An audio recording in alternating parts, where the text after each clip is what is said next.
Hello everyone, and welcome to the 4th devlog for Dodo Alone. My name is Karsten, and today I will be going over the big screen, the UI. UI, known as the user interface, is an important feature we want to nail when implementing it into Dodo Alone. Including menus to dialogue, I'll be taking you through our process of determining our ideal UI.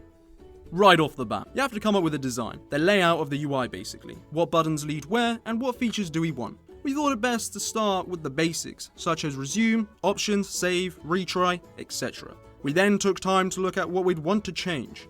Some interesting questions came up. Will we even have a save function from the menu? Is there a point of the retry option? Should control config be in its own section? Looking at examples and holding discussions, we constructed a flow diagram, its branches indicating different option routes.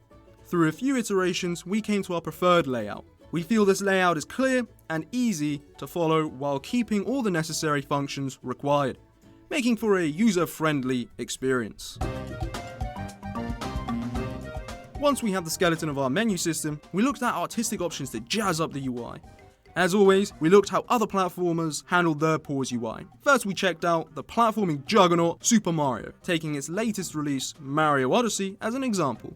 Their modern style and menu looked good. Nothing too special, but well fitted to the style of the game. However, one thing that really stood out while looking at their menu, this being the small emotions Mario showed whenever you hover over an option on the menu. This is something we really wanted to bring over to Dodo Alone. It gives the opportunity to express character through picture as opposed to words. An instant keeper. Looking at pixel art examples, Celeste. I don't think we can go one video without mentioning this game. The pause menu is aesthetically simple but elegant. A graying of the background, and a dropping of the options onto the screen. The main point we took here was the menu's modern style with its clean font choice, contrary to other pixel game options like Shovel Knight, which keeps its menus pixelated. This was something we wanted to look into and understand what worked best with our game. After looking into many other games such as Hollow Knight, more Super Mario, Super Metroid, we came up with what we thought looked best for Dodo Alone. Some snazzy effects, and most importantly, the Dodo animations. Personally, these animations make the UI feel much more alive and vibrant. Though small, we feel they give a lot of life to our Dodo character. Further down the line, we hope to add different characters interacting with the UI, once again giving life to static words on the screen. So, we have all the art in place, looking good. But, now we need to find ways to allow the player to control the UI. Considering the game uses both a keyboard and a mouse to play, the UI should be controlled by both. Makes sense. However, the UI Unity event system was giving us some troubles. Currently, we're looking into a scripted option, offering greater flexibility in our control. We also wanted a death counter in our game. Wasn't too hard to set up, but we wanted more out of it. We were hoping to have it tell you how many times the player has died in different locations. So we went around creating a death counter that did just that. Dodo Alone is a platformer at heart, yet we also want a decent amount of story to be told by this Dodo's intrepid adventure. And with any story comes dialogue, and with any dialogue comes a separate dialogue UI. I know, more dialogue, hooray! So back to the drawing board we go.